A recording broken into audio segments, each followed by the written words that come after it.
Hello mga mare ko, hello mga pare ko, hello mga sisi, hello lods. Ayan, good morning kasi bagong gising ako dyan.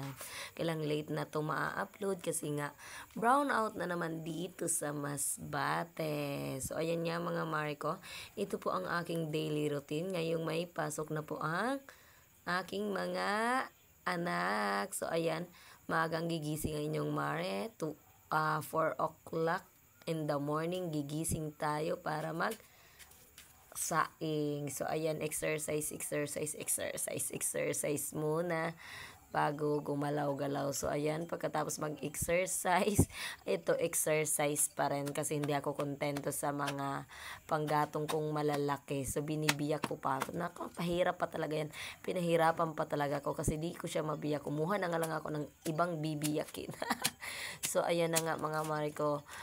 Gusto ko kasi naghahati-hati ko pa yan para mas laki yung ano niya, mas masigas siya.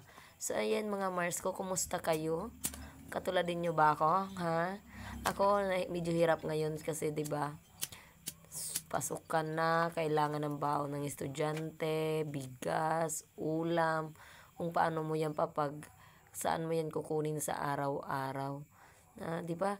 Lalo na kung yung sahod ng asawa mo is paano kung yung sahod ay 400 pesos?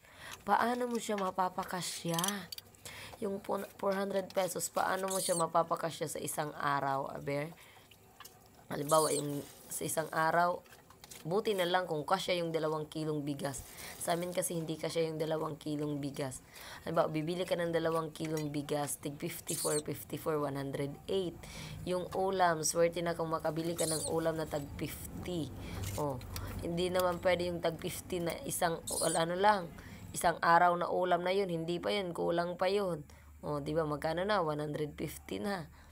Yung pamasahe, yung baon ng anak ko, 100. Yung isa pa lang yan, kasi mamamasahe pa, tapos ulam niya pa. Magkano na? 250 na. Yung isa pa, o yung bulilit pa, panahingi.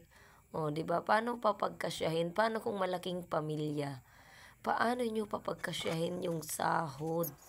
Paano magkakaroon ng masarap na ulam kung palagi namang kulang? Panay pakasya-kasya ka lang. Buti na lang kung may mga gulay ka sa bakuran na siyang katulad niyan.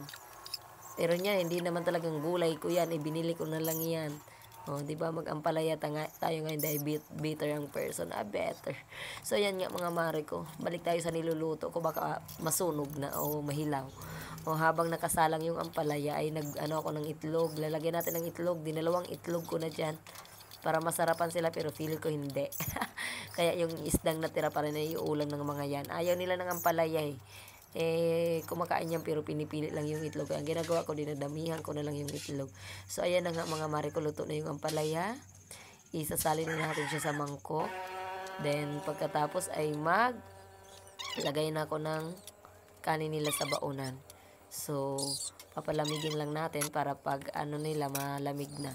Pagkatapos nga natin mag-prepare ng baon nila ay magwalis naman ang inyong mare. So ayan na, para pagkatapos ko maglinis ay makapag-Facebook na at maka-rest back. Thank you for follow.